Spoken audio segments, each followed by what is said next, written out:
The universal hope of parents is for their children to have better lives and opportunities than they did. It often begins with higher education, which in Peru and much of Latin America is available for those who can afford it. As Peru's economy has boomed in recent years, so has the middle class. Over the past 20 years, the number of universities has nearly tripled. That growth has brought with it dreams of quality higher education for all. But that's not what happened. El mercado por sí mismo regularía la oferta. There was an idea that the market would regulate the demand for education and clean the good from the bad. But after nearly 20 years of growth in private universities, there's still no quality. The fundamental problem has been the lack of state regulation. Peru has nearly 150 public and private universities, but only a fraction of them have been accredited so far by the Education Ministry. The majority are fee-paying private institutions, many of which fall well short of national standards. Even with the better ones, students don't get the results they expect. Cesar Otiniano studied agro-industrial engineering at a private university in Lima. Now 30, he still hasn't found work in his chosen career. Yo tengo un carro personal.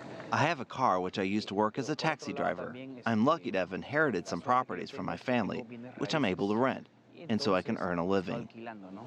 Nevertheless, he can't hide his disappointment. No me parece justo. O sea, yo creo... I don't think it's fair, given the time invested and the money spent on my university education. I'm not happy to have finished my degree and find myself in this situation. While I can't find a job in my career, I'll have to go elsewhere. While universities of all shapes and sizes have sprung up across the country, few make the grade. Considerando, la información actual, there are fewer than 10 institutions which offer degrees that would be recognized outside the country. However, our universities are maturing, and we expect more to raise their standards. De grados en el extranjero, etc.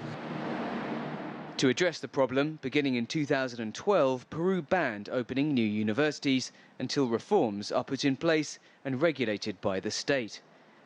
The so-called university law struggled to get congressional backing as it clashed with private interests in the lucrative boom in higher education.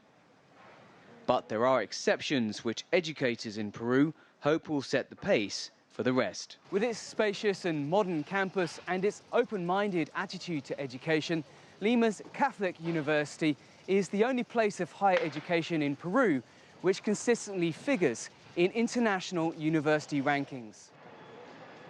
For the last 3 years, the university known as La Católica has been the only Peruvian entry in a ranking of the world's top 500 universities. Dan Collyns, CGTN, Lima.